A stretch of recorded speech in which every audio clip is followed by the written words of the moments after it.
합시다. 모르겠다. 그래서 이제 DNA가 이전 물질이라는 거는 알아냈단 말이야. 그러니까 그거를 우리 구분을 좀 지어야 돼. 그리피스 실험에서는 얘는 폐렴 쌍국에서 R형균이 S형균으로 형질 전환이 된다는 것만 알았지. 그 다음에 에이버리의 실험이 얘가 이 R형균에 있는 이 R형균이 S형균으로 형질 전환이 될 수밖에 없었던 그 이유가 S형균에 있는 DNA에 의해 가지고 이제 형질 전환이 된다는 걸 알아냈어요. 그러니까 DNA가 유전 물질인 걸 좀 확실하게 알아냈는데 근데도 아직까지 어땠다고 사람들이 미친 적 없다고. 그래서 허쉬하고 체이스가 사람 이런 줄 알아두세요. 체이스가 이제 박테리오파지를 이용해서 박테리오파지는 DNA와 단백질을 가지고 있잖아. 두 개만 가지고 있으니까 과연 DNA에 의해서 형질 전환이 되거나 아니면 유전 물질인 DNA가 유전 물질인지 아니면 단백질이 유전 물질인지. 그 유전 물질의 의미는 뭐냐면 DNA에 의해서 단백질이 합성되는지 아니면 단백질에 의해서 단백질이 합성되는지가 궁금했던 거지. 근데 두 개를 뭐 아니면 도로 이제 두 가지 50% 확률로 보다 보니까 결국에는 단백질이 아니라 DNA에 의해서 형질 전환이 된다. 단백질을 합성한다는 걸 알아가지고 이제는 확실하게 결정이 난 겁니다. 그런데 이 DNA에 의해서 과연 형질 전환이 되고 그다음 단백질이 합성되는 그 원리는 물론 통합과학 시간에 여러분들이 살짝은 배웠어. 그렇지? 그거는 좀 이따가 배우도록 할 것이고 이제 DNA가 복제가 된단 말이야. DNA가 이건 들어봤죠? 복제가 된다는 의미는 세포 분열 언제 복제됩니까? 생명과학 원할 때 잠깐 복수. 전기 좋아한다. 전기 좋아한다. 간기의 어느 시기? S기. 그래. S가 뭐의 약자야? 신데시스. 합성의 약자 아니냐? 합성의 약자. SYNT 이렇게 되잖아. 그러니까 합성된다는 거. 간기의 S기 때 합성되는 DNA가 복제된다고 얘기를 하는데 근데 이 DNA 복제가 과연 구체적으로 어떻게 되는지를 이제 생명과학 2에서는 배우는 거야. 그래서 DNA가 복제될 때 여러 가지 생각을 해보는 거지. 이렇게 있으면은 DNA가 있으면 이 DNA가 과연 어떻게 복제될까? 과연 여기 있는 이 복제되는 좀 제대로 그리려니까 DNA가 복제되는 구체적인 기장은 좀 이따 하겠지만은 과연 여기 있는 이 사슬을 주형으로 어떻게 복제되고 이 사슬을 주형으로 어떻게 되고 다음에 여기 있는 이 DNA 전체를 가지고 어떻게 복제하는가 많이 궁금했던 거야. 그러니까 세 가지 설이 있었던 거지. 복제가 되긴 되는데 과연 이 전체적인 정보를 가지고 여기 있는 DNA 사슬 전체를 가지고 하나를 뚝딱 그냥 만들어내는 건지 아니면 부분 있지. 부분 분산적으로 요 부분을 가지고 요 부분에 있는 정보에 의해 가지고 다른 일부가 복제되는 건지 요 부분에 의한 정보에 의해 다른 일부가 복제되는 건지 이렇게 부분적으로 잘라서 복제가 되는 건지 아니면 여기에 있는 이 하나의 사슬을 가지고 복제를 하는지 하나의 사슬을 가지고 복제를 하는지 궁금했던 거야. 세 가지 설이 나오는 거지. 무슨 얘기냐면 니는 상식으로 생각 한번 해봐봐. 보면은 복제가 됐을 때 똑같은 애를 만들 때 어떻게 만드냐 말이야. 당연히 세 가지 경우의 숫자밖에 없잖아. 그 외에 경우 숫자가 있는지 한번 생각을 한번 해봐봐. 머리를 굴려보세요. 단순히 외우지 말고. DNA가 있으면 얘가 주형 사슬이야. 주형 DNA야 얘가. 외인이 되는 DNA란 말이야. 그러면 이 DNA 가지고 새로운 DNA가 만들어질 때 새로운 DNA가 복제될 때 과연 요 하나를 가지고 나머지를 뚝딱 하고 만드는 건지 아니면 여기 있는 부분 쪽 요 부분에 의해 가지고 일부분이 만들어지고 또 요 부분에 의해서 또 다른 부분이 또 만들어져 이렇게 두 개가 되는 건지 아니면 한쪽 사슬을 주형으로 해서 한쪽 사슬을 주형으로 한다는 얘기는 무슨 얘기야? 이게 노란색 사슬이면은 여기 있는 하얀색을 하나 또 따로 만들든가 아니면 이쪽에 있는 노란색 사슬을 가지고 여기 있는 또 따로 만들든가 이런 경우가 있단 말이야.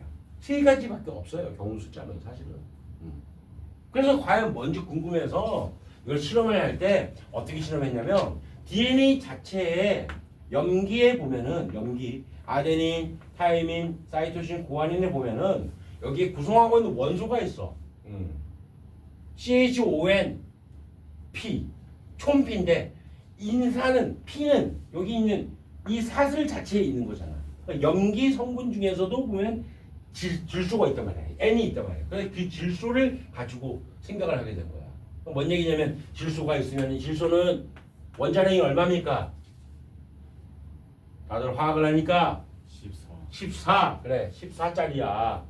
근데 얘를 중성자가 하나 더 있는 15짜리를 같이 함께 짬뽕을 해서 사용을 해보는 거야. 한마디로 14짜리 일반적인데 얘를 표시해가지고 나타낸 DNA와 그 다음에 15짜리를 가지고 만들어낸 합성한 DNA는 어떻게 돼? 무게가 다르겠지. 그렇지? 그럴 수밖에 없지. 15짜리가 아주 미세하지만 더 무겁잖아. 그렇잖아. 그래서 요걸 이용하는 거야. 무슨 얘기냐면 다시 간단하게 얘기했을 때 자 여기에 질소를 14짜리를 다 사용합니다. 14짜리를 그 다음에 만약에 15짜리를 포함을 시켜가지고 질소를 이거를 베이스에다가 포함을 시켜서 DNA를 복제를 시켜보는 거야. 하지만 그 복제되는 과정이 우리 눈에 보이지는 않잖아. 그렇지? 하지만 결과는 눈에 보인단 말이야. 만약에 15짜리를 사용하게 되면 이 질소가 15짜리 이렇게 될 것이야. 그러면은 얘가 얘보다 훨씬 더 무겁겠다. 그렇지? 원심 분리했을 때 더 아래쪽에 위치할 수밖에 없겠다는 결과가 나오는 것이. 그렇지? 이런 걸 이용해가지고 과연 어떻게 복제되는지 궁금해가지고 실험을 한 거야. 이런 착안을 했다는 자체가 상당히 대단한 머리인 것 같아. 이런 생각을 어떻게 했을까 싶어. 만약에 예를 들어가지고 지금 내가 그림대로 본다면은 이게 만약에 원래 주형이야. 주형 가닥이야. 14짜리만 다 사용해서 DNA를 합성하게 된 상태란 말이야. 근데 이런 DNA만 있었는데 예를 들어가지고 결과를 보니까 15짜리도 같이 이렇게 이런 식으로 만들어졌다 생각 한번 해봐봐. 그럼 그 얘기는 뭔 얘기야? 첫 번째 내가 얘기했던 것처럼 14짜리 그대로 있고 얘를 뚝딱 만들어냈다는 얘기가 되는 거잖아. 15짜리를 이런 식으로. 뭔 얘기인지 알겠나요? 응?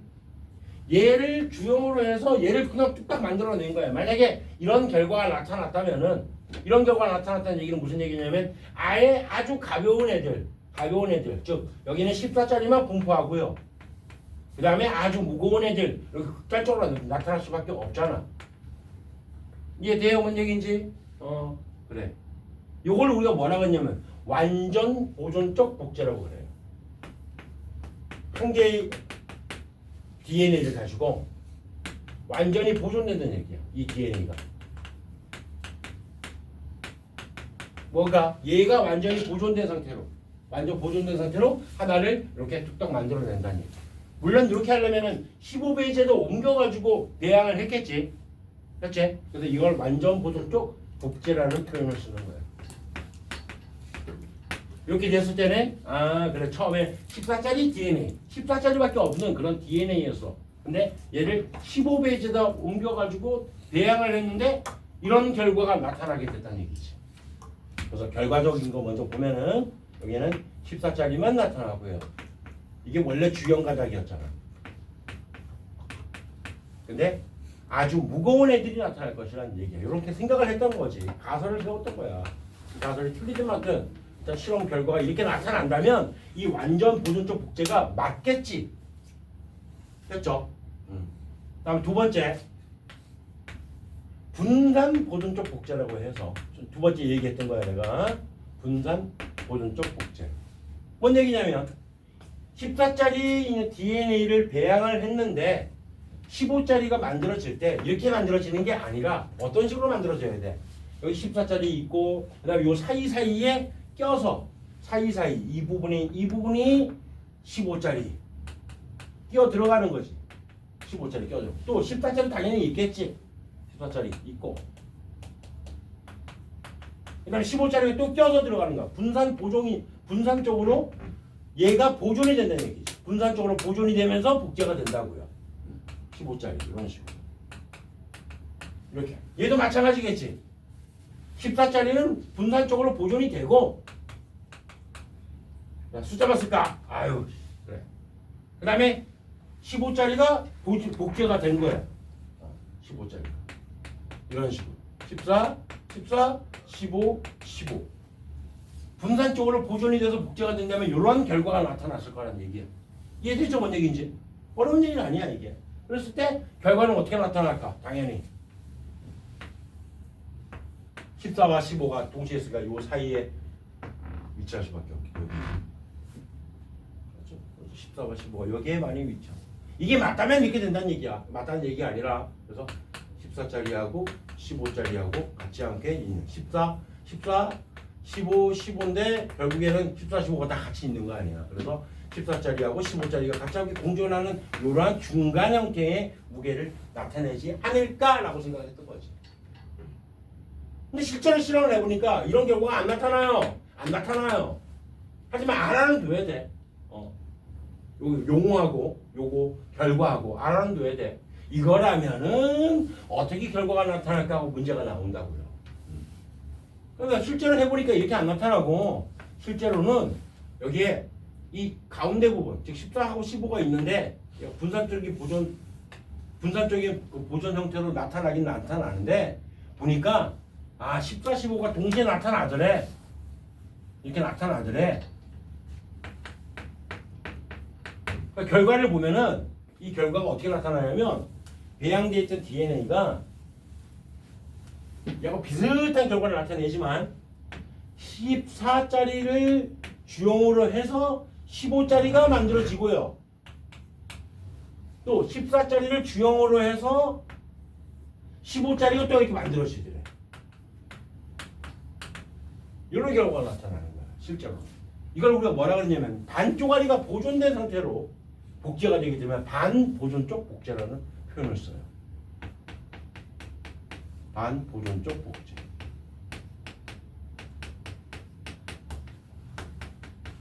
이게 맞는 얘기거든요. 그래서 책을 보면은 그런 경우가 나타난다는 얘기예요. 저쪽이 어디야? 192페이지 제일 아래쪽에 메셀슨과 스타렛 실험에서 보면 제일 처음에 여기서는 이제 반대로 했을 수 있어요. 상관은 없어. 어차피 14짜리 사용하든 뭐하든 상관없어요. 여기서 15짜리를 포함한 베이지에서 배양한 대장균이래요. 거기 전부 다 15짜리가 있는 거야. 그 상태에서 걔를 14짜리가 포함된 베이지로 옮겼대요. 한 번 복제된 결과를 봐봐봐. 한 번 복제시켰을 때 어떻게 됐어? 나를 보면은 내가 지금 말한 대로 가운데 부분 위치하고 있지. 중간 부분에 14와 15가 동시에 있으니까. 그렇지? 그러면 이렇게 봤을 때는 이 결과를 봤을 때는 분산 보존적 복제인지 반보존적 복제인지 정확히 알 수가 없는 상황이지. 뭔 얘기 이해되죠? 미세한 차이가 있다 하더라도 정확히 몰라요. 그러면 이제 요걸 정확하게 알아내는 방법이 어떻게 하냐면 한 번 더 배양을 해보는 거야. 한 번 더 배양. 예를 들어서 분산 보존적 복제가 된다면은 이게 맞다면은 이 말이 만약에 맞다고 한다면은 요거하고 비슷한 위치에 더 많은 DNA가 위치할 수밖에 없는 상황이 되는 거지. 이해돼요?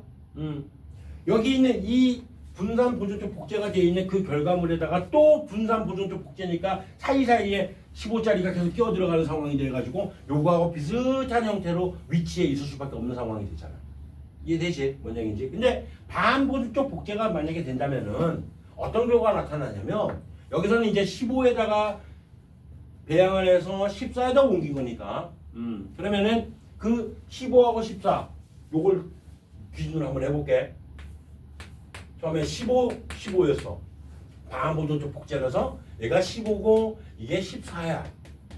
얘도 마찬가지로 이게 14고 이게 15야. 이렇게 해서 가운데에 위치하는 결과밖에 안 나타났어. 1세대 배양에서는.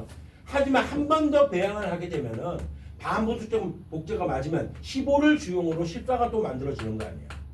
그치? 그 다음에 14를 주용으로 뭐가 또 14가 만들어지는 거야. 이해돼요? 그러면은 14, 14가 만들어지는 거야. 그럼 여기도 마찬가지로 똑같은 경우가 나타나겠지. 그러면은 가장 가벼운 애들하고 가운데 있는 애들 이렇게 극단적으로 분리가 되어버리지. 결과가 어떻게 나타나는 얘기야.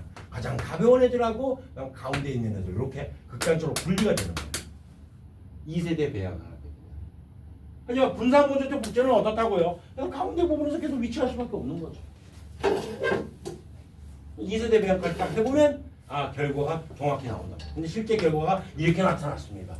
그래서 반보존적 복제가 맞다는 얘기를 하고 있는 거예요. 결과 보세요. 다의 결과. 다 결과 보니까 여기서는 15에서 배양하다가 14로 옮긴 거니까 그러고 보니까 제일 가벼운 애들 14, 14짜리하고 그다음에 14, 15 가운데 있는 애들하고 딱 중간에 위치하고 있잖아. 됐죠?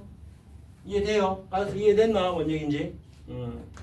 이런 결과를 보고 우리가 DNA는 반쪼가리가 보존이 되는 반보존적 복제로 이루어진다는 걸 알아냈습니다. 이게 간기에 S기 때 이런 현상이 나타난다고요. 그러면 간기에 S기 때 구체적으로 어떻게 DNA가 복제가 되는지 반보존적 복제가 맞다는 걸 알았으니까 자, 거기에 대해서 먼저 개괄적인 설명을 한번 해볼게요. 쉬운 얘기로 간단하게 DNA가 있습니다. 제일 먼저 쉽게 이해를 한번 해보죠. 얘가 복제가 되려면 먼저 풀려야 됩니다. DNA가 이런 식으로 풀렸어요. 근데 이 DNA 자체가 당연히 여기 보면 뉴클레오타이드가 중합된 형태로 있을 거 아니야. 그럼 우리가 많다는 뜻으로 폴리뉴클레오타이드라고 부르잖아. 폴리뉴클레오타이드. 그런 형태로 쭉 연결이 되어 있을 거야. 근데 이런 뉴클레오타이드 자체가 얘가 디옥시리보스라고 그러죠. 디옥시리보스. 이 용어가 자꾸 바뀌어가지고 왔다 갔다 해야 되니까 내가 너무 힘들어요. 여기 1번 탄소입니다. 1번 탄소 이쪽에 염기가 있어요. 염기 아데닌이라고 치자고요. 그다음에 2번 탄소에 여기 수소만 있고요. 그다음에 3번 탄소에 수산하게 OH가 붙어 있는 형태고, 그다음에 이쪽에 이제 인산이 붙어 있는 이러한 형태란 말이야. 그럴 때 또 다른 뉴클레오타이드가 여기에 결합을 할 때는 어떤 상황이 연출되냐면 여기 있는 1번, 2번 탄소 중요하지 않아요. 3번 탄소에 있는 수산하게 있지. 얘를 인식을 하게 돼요. 얘를 인식해서 얘를 떼냅니다. 떼내면서 인산이 결합을 이렇게 합니다. 이런 식으로. 여기 뭐 타임이나 치자 이런 식으로. 여기 마찬가지 또 OH가 노출되어 있고요. 이런 식으로 계속 결합을 쭉쭉 하다 보니까 여기 있는 이 1번, 2번, 3번 탄소.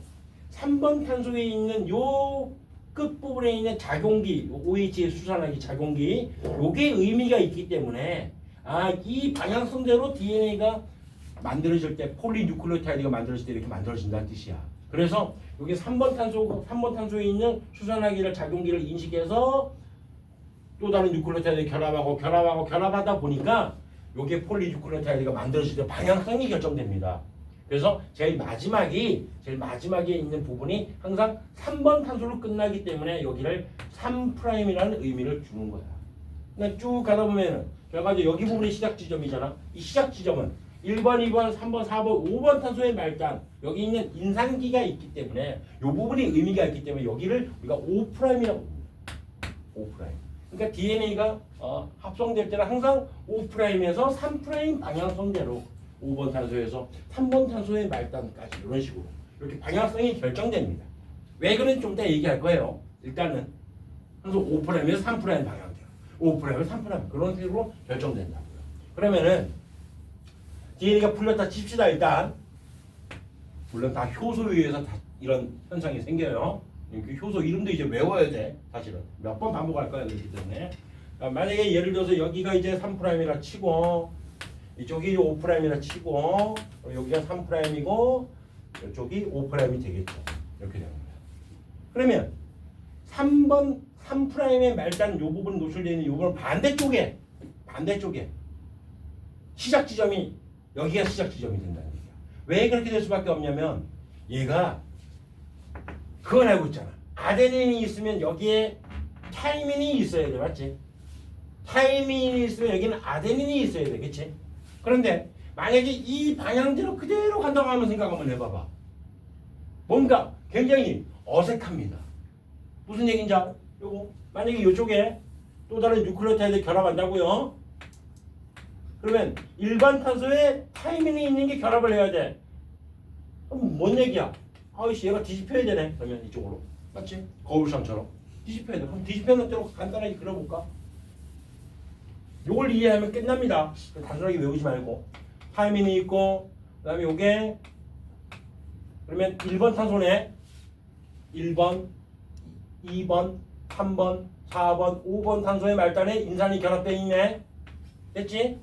근데 아까 얘기했듯이 몇 번 탄소에 있는 작용기를 인식한다고요? 3번 탄소.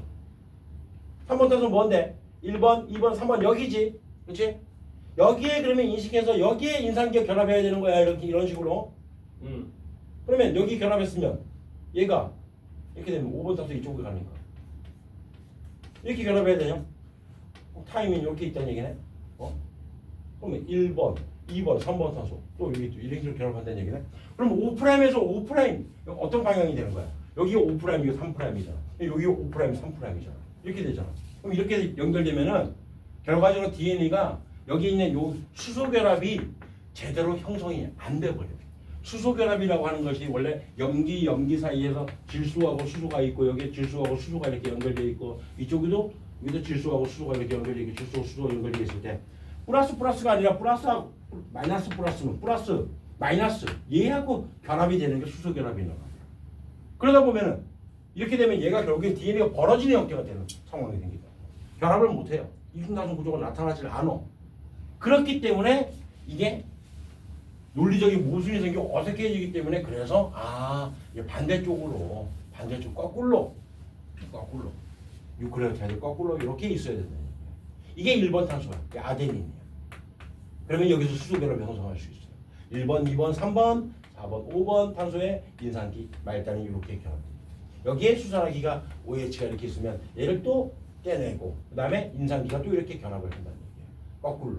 그러면 1번, 2번, 1번, 2번, 3번 탄소 말단에 있는 부분을 수산기를 떼내고 인산기가 결합하고 그 다음에 또 여기에 있는 뉴클레오타이드 결합을 이렇게 하는 거예요. 이런 식으로. 1번 탄소 여기에 타이민이 있어요. 타이민이 거꾸로 결합되어 있겠지 이런 식으로. 그러면 아데닌하고 타이민이 수소 결합을 형성하기가 굉장히 수월하게 되는 거예요. 구조적으로 봤을 때는. 그래서 방향성이 반대로 된단 말이에요. 그럼 결과적으로는 이쪽도 뭐라고요? 이쪽도 5'이 시작이 돼야 되는 거야. 똑같이 반대로 결합해야 되니까. 그래서 5'이 시작된다. 일단은 시작됐다고 칠게요. 그냥. 그러면은 5'에서 3' 방향선대로 그대로 쭉 결합을 하면서 가면 됩니다. 근데 이쪽은 어디가? 이쪽이 3'이 되잖아. 5' 시작되면 여기에 되는 거지. 여기서부터 쭉 만들어서 갑니다. 좋았어. 갔어. 그 다음에 DNA가 또 풀려요. 여기까지는 그대로 만들었다고요. 여기까지는 5'에서 3' 방향선대로 그대로 그냥 쭉 가면 돼요. 풀리는 쪽쪽 그냥 그대로 가면 돼요. 이쪽은 어떻게 돼 있어? 여기까지 만들었는데 시작 지점이 여기가 또 아니지. 맞지? 5'에서 3' 방향선대로 가야 되니까 또 안쪽부터 시작을 해서 가야 되는 거야. 이런 식으로. 그렇죠? 이해돼요? 뭔 얘기인지? 또 풀리면은 또 어떻게 될까? 또 똑같은 방법대로 이렇게 짧은 가닥들이 여러 개가 생기는 상황이 연출됩니다. 이쪽은 그냥 그대로 쭉 가면 돼요. 결론을 미리 얘기하면은 여기서 이쪽으로 만들어지는 요 가닥은 빠르게 만드는 요 가닥이야. 빠르게 만드는 가닥. 얘는 좀 늦게 만들어져요. 또 만들어진 이 조각들도 두 개를 붙여야 되잖아. 연결시킬 본드가 있어야 돼. 쉽게 얘기해서. 이런 상황이 연출되기 때문에 이쪽에 있는 가닥이 좀 늦게 만들어져서 얘를 지연 가닥이라고 해요. 지연 가닥.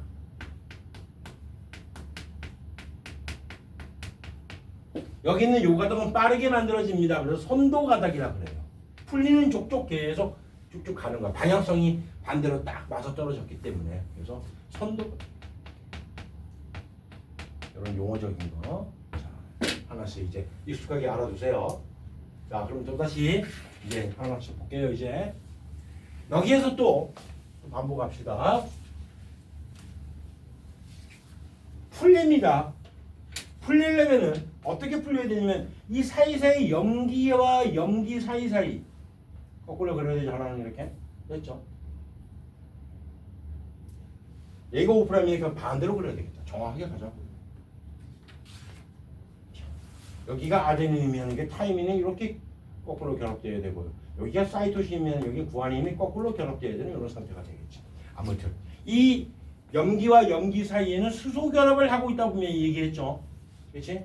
아데닌과 타이민 사이에는 이중수소 결합하고요.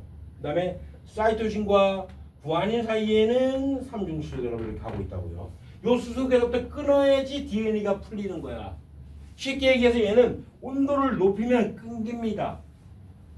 마치 물과 물 사이에 수소 결합이 있는데 걔네들 열 온도 높이면 끊어지잖아. 날아가잖아. 똑같은 원리야. 그렇게 생각하면 돼요. 그런데 온도를 높여서 끊기는 게 아니라 여기서도 이 작용들이 수소 결합을 끊어내는 그 작용이 다 효소에 의해서 화학 작용이야. 전부 다 효소에 의한 화학 작용.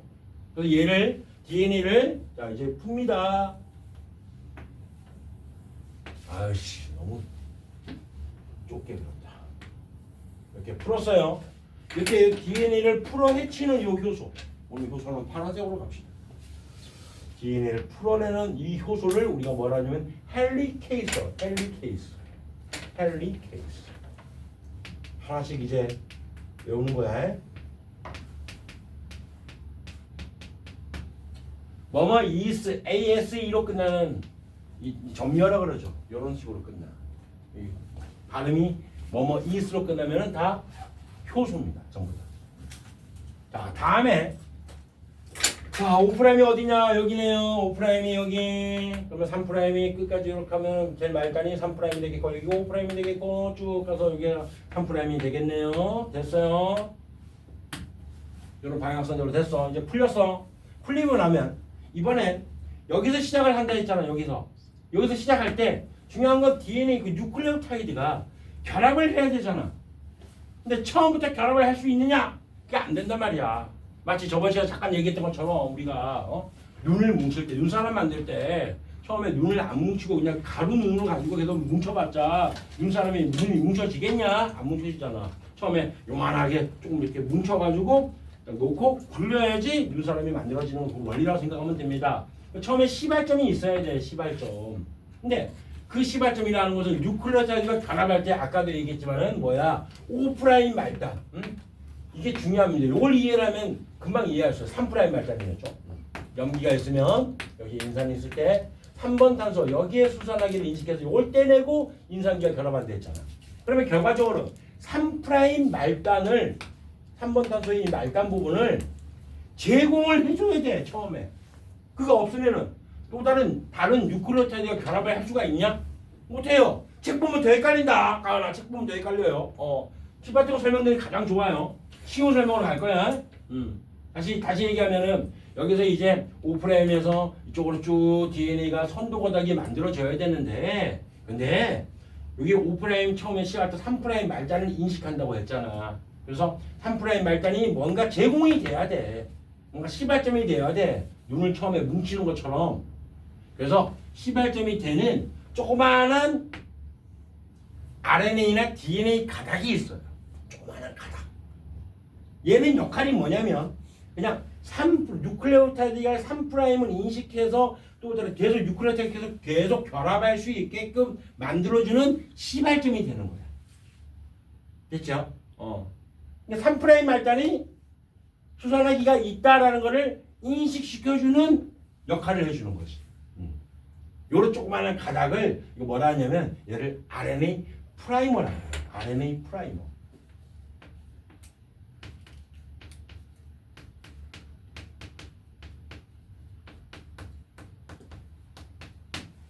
얘 역할은 뭐라고요? 다른 거 없다고. 다른 뉴클레오타이드가 결합할 때 3번 탄소의 수산화기를 제공해주는 역할을 한다고요. 여기.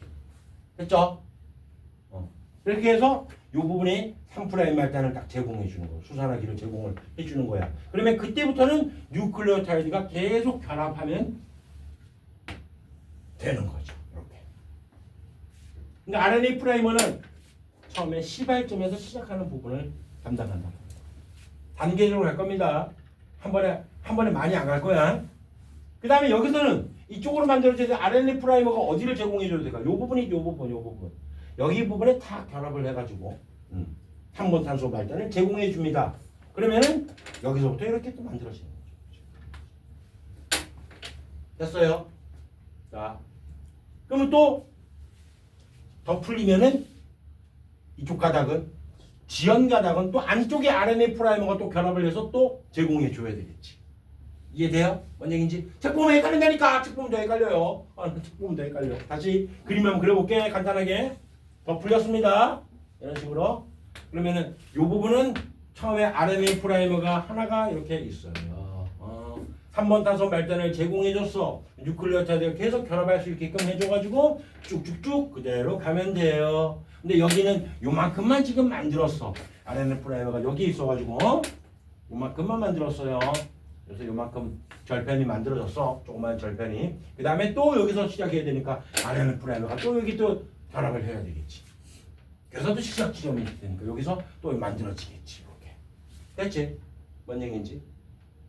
여기는 RNA 프라임은 떨어집니다. 또 떨어져서 마지막에 또 연결을 해줘야 돼.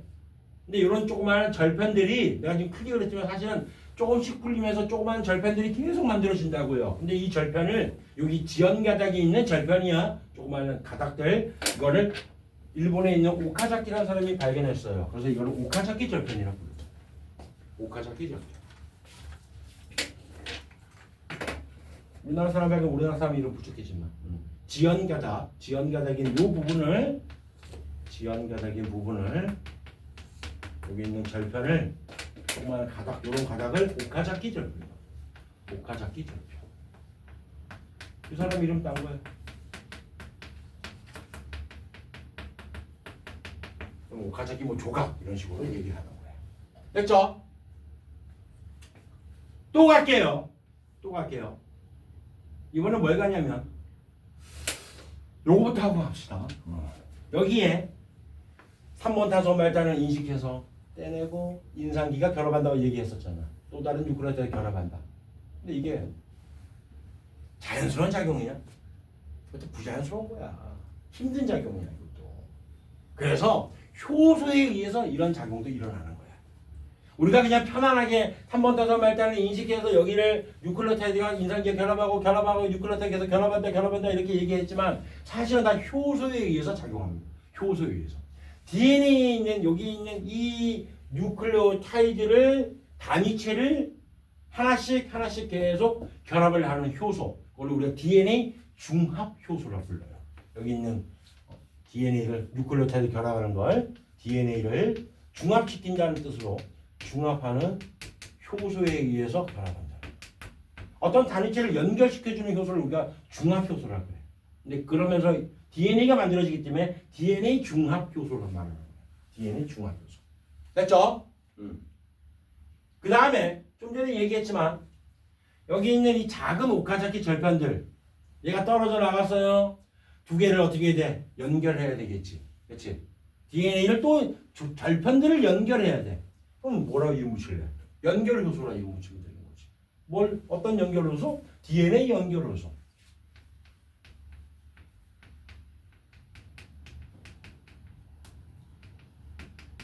다시 말하면 이거야 그냥.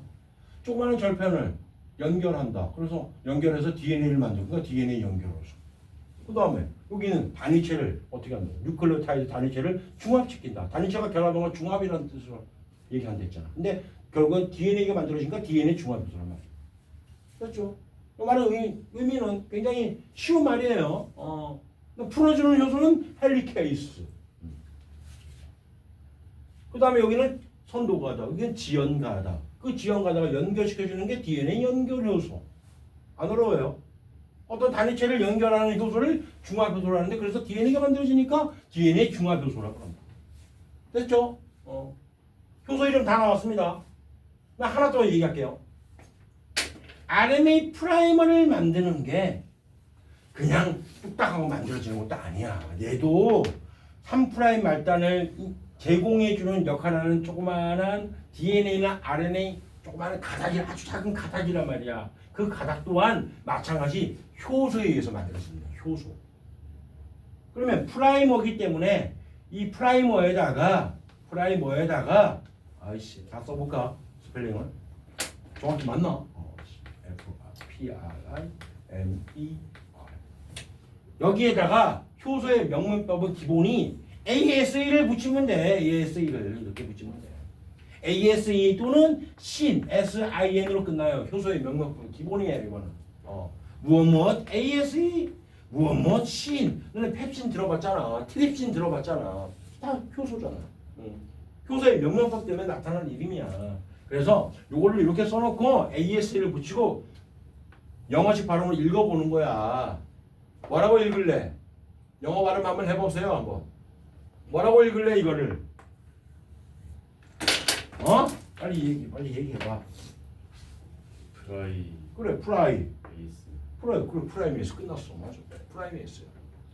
프라이메이스에 의해 가지고 이 RNA 프라이머가 만들어진다고요. 프라이메이스.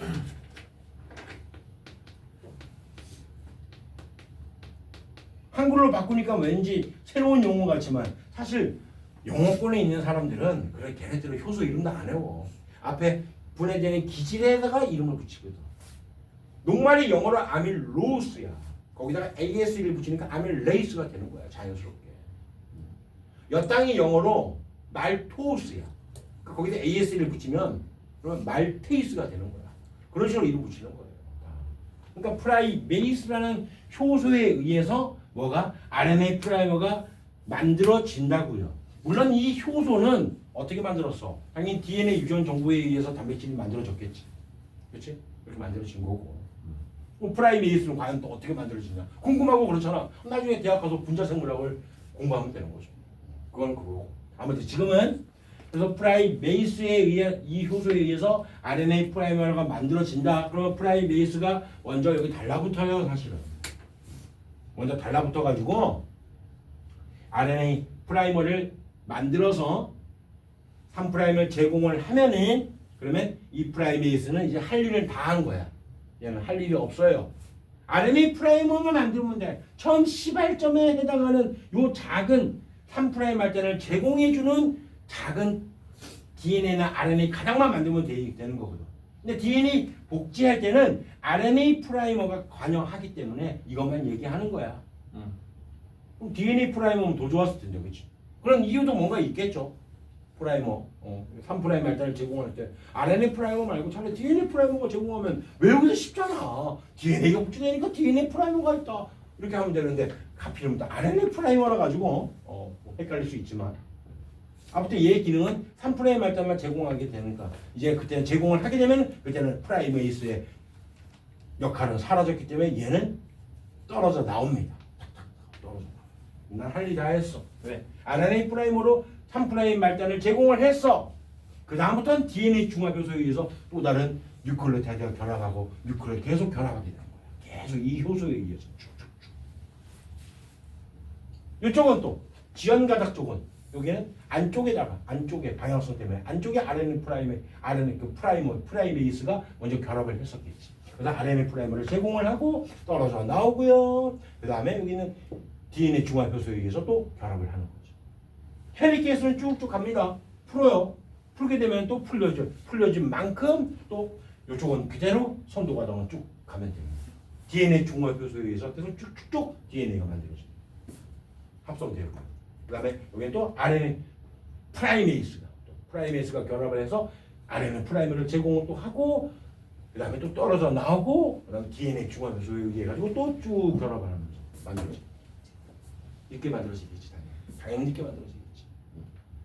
그때 그 조그만 절편들을 우리 오카자키 절편이라 부르고요. 이 가닥을 지연가닥이라 부르고 얘는 빨리 만드는 선도가닥이라 불러요. 선도가닥. 이러한 복잡한 과정 속에서 애쓰기를 끝내는 거야. 근데 사실은 또 이렇게 안 돼요. 사실. 실제로 어떻게 되냐면 DNA가 굉장히 길잖아. 길다 보니까 한쪽 사슬부터 이렇게 되면 굉장히 비효율적이야. 시간적인 게 굉장히 오래 걸려요. 그렇기 때문에 어떻게 되냐면 DNA가 이렇게 길게 이렇게 있으면은 헬리케이스의 작용이 중간중간을 풀어헤칩니다. 중간중간을. 무슨 얘기냐면 이쪽이 중간을 풀어헤치면 이렇게 될 거 아니야. 이런 식으로. 이렇게. 여기서 중간을 또 풀어헤치면 이런 식으로 될 거 아니야. DNA가. 이렇게 풀리는 거야.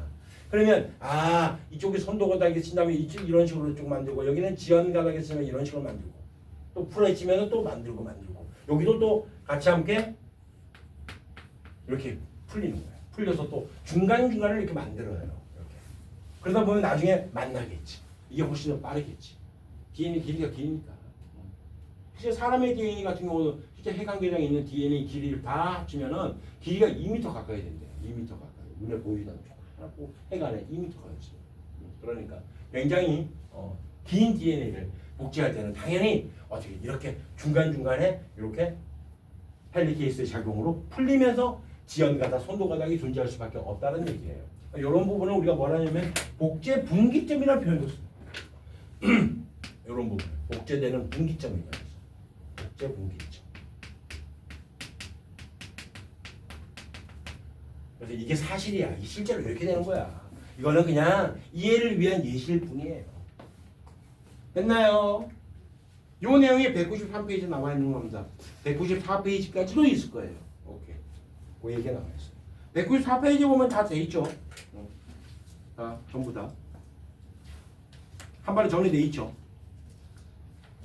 딱 보면 이제 보일 거야. 이제 헬리케이스가 풀어갑니다. 메이스에 의해서 RNA 프라이머가 제공이 되면은 보니까 위쪽하고 아래쪽 어느 쪽이 선도가닥이냐? 위쪽이네.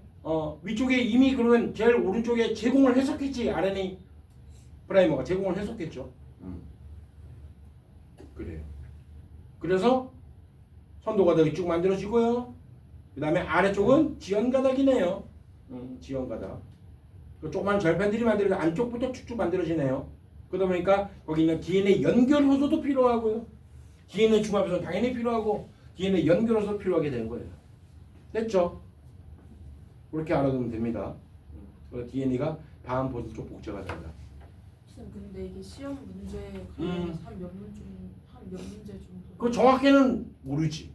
근데 유전 파트에서 대략적으로 여기서 만약에 시험 범위가 다 들어간다면 여기서 뭐 두세 문제 나왔나? 모르겠다. 그러면 좀 버려도 되는. 그래서 네가 오기 전에 내가 얘기했어. 여러분들 선배들은 이 부분을 그래서 다 버렸다. 그래 버려도 돼요. 앞부분에 메인이에요. 근데 몰라. 만약 영생고에서 이 부분을 메인으로 했어. 천천고처럼. 여기만 공부해야 돼. 앞부분을 버리고. 그러니까 학교 진도를 봐야 돼. 매년 다릅니다. 매년 달라요. 작년 기준으로 숙지고는 그리고 이 부분을 그래서 애들이 이거 어렵다. 말이 어려워가지고 버려버렸어. 앞부분 효수까지만 죽어라 공부하고 시험 와서 70몇 점 맞아서 이제 A 맞았고요. 천천고는 이 부분을 작년 기준으로는 이 부분 DNA 부분만 수행 평가를 받대요. 여기만. 영성고는 정보가 없다. 근데 있어도 어차피 효수까지가 메인이야. 어차피. 그러니까 이 부분을 거의 다 포기하긴 했었어. 근데 우리가 그런 생각을 하잖아. 생명과학 원일 때, 아니 S기 때 DNA가 복제된다고 배웠는데 어떻게 복제되는지 그래도 뭔가 궁금하잖아. 라고 얘기하고 싶습니다. 지적 욕구 충족시키세요. 이렇게 해서 한다고요. 그러다 보니까 생명과학 2가 은근히 꿀이야. 왜? 복잡한 사고력을 요구하는 게 없어요. 이 내용만 딱 암기해 놓으면은 여기에 관련된 문제를 틀릴 게 크게 없으니까. 그래서 뒤에 부분도 마찬가지야. 근데 조금 헷갈리는 계산하는 게 나오긴 하지만 그 계산하는 거 해봤자 우리 뭐 신경 전도 기작이라든가 근수축이라든가 유점만 하겠냐. 그래서 생명과학 1에서 생명과학 2로 틀어가지고 성공하는 애들이 은근히 있어. 자기는 유전 미치겠다 이거야. 공부를 그렇게 했는데도 유전에 자기의 시간을 어마어마하게 투자를 했대. 몇 달 동안을. 근데도 기출문제 다 풀 줄 알고 완벽하게 풀 줄 알고 막 응용까지 풀 줄 아는데 새로운 문제 나오면 또 못 풀겠다는 거야. 그래서 포기하고 차라리 생명과학 2로 갈아타자 했는데 1등급 맞았습니다. 그 학생이. 자기는 생명과학 1을 하니까 아무래도 2등급밖에 안 나오는 거야. 걔 1등급 맞으러 공부하는 거였으니까. 정시니까. 그래서 안 되겠다. 1년을 생명과학 2에 한번 투자해보자 해서 투자를 했는데 외인과 1등급 맞았어요. 외우면 되는 거니까. 문제 나오는 수준이 바로 이런 거야. 뭐 앞에 197페이지는 그렇게 어렵지 않으니까 뭐 됐고요.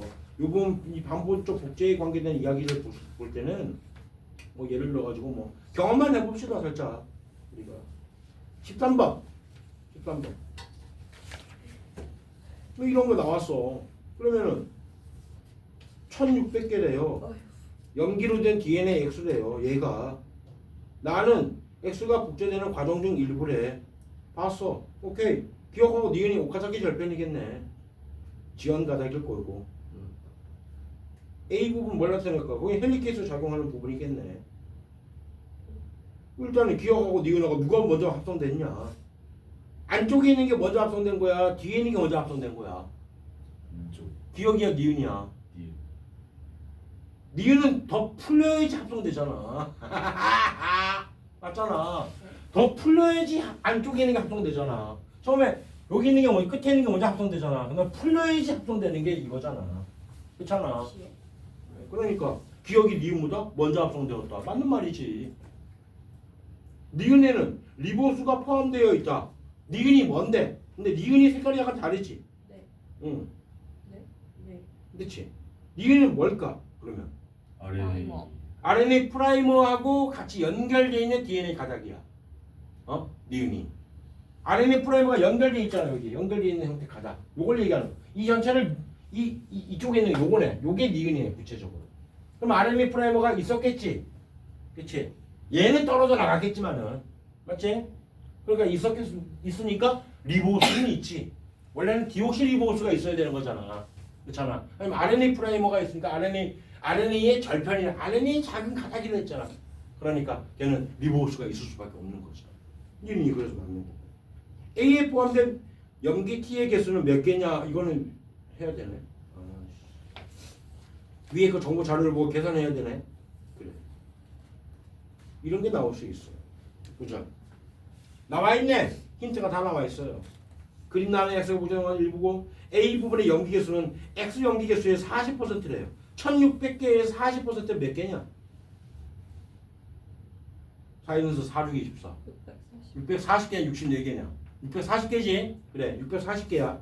640개 중에서 구안인과 사이토신의 함량이 60%니까 나머지 40%가 포함되어 있겠네. 640개의 40%. 4, 6, 24, 4, 46. 256개냐? 맞지? 20%. 그러니까 결국은 20%. 그거의 절반이다. 그거의 절반. 됐죠? 그런 얘기야. 이해됐나? 뭔 얘기인지? 이거 산수 계산이잖아. 이거 산수 계산. 그러니까 1600에서 거기 1600가 나와 있잖아. 전체가 1600개래. 그렇죠. 근데 A 부분은 몇 퍼센트래? 40%래. 1600개 중에서 40%래요. 0.4래요. 0.4.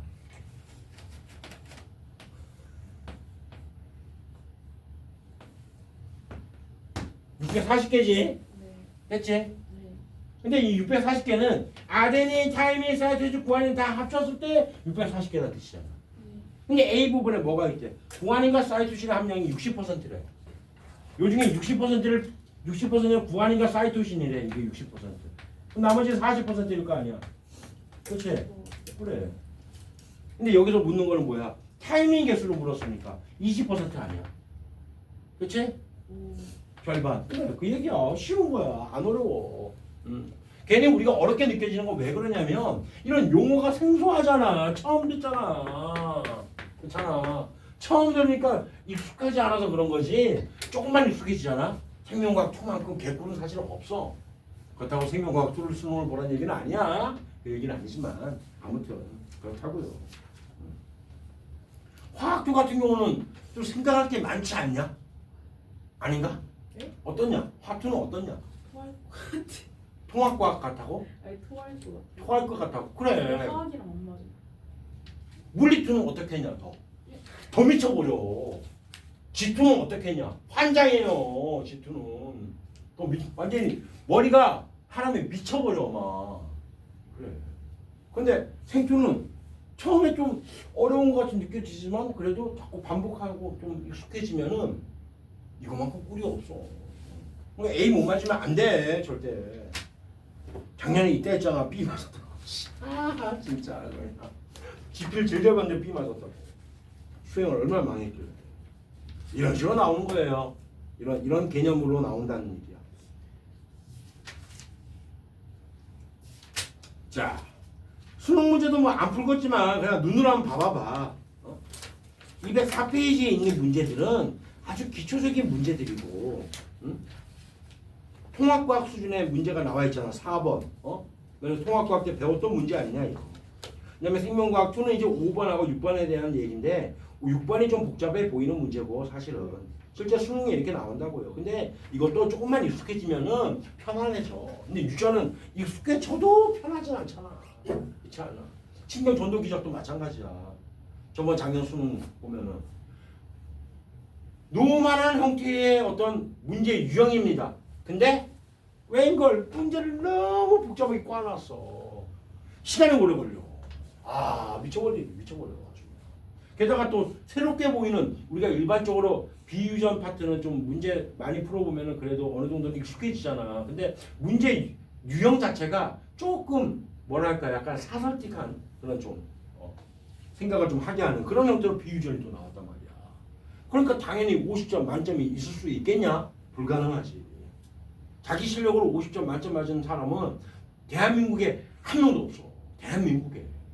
생명과학을 제대로 하는 강사들도 50점 만점 못 맞아. 그 점수는. 그러니까 그렇게 괴랄하게 나올수록 우리는 뭐라고요? 더 좋다고요. 우리는. 더 행복하다고. 어렵게 나와야 돼. 무조건 올해도 어렵게 나와야 돼.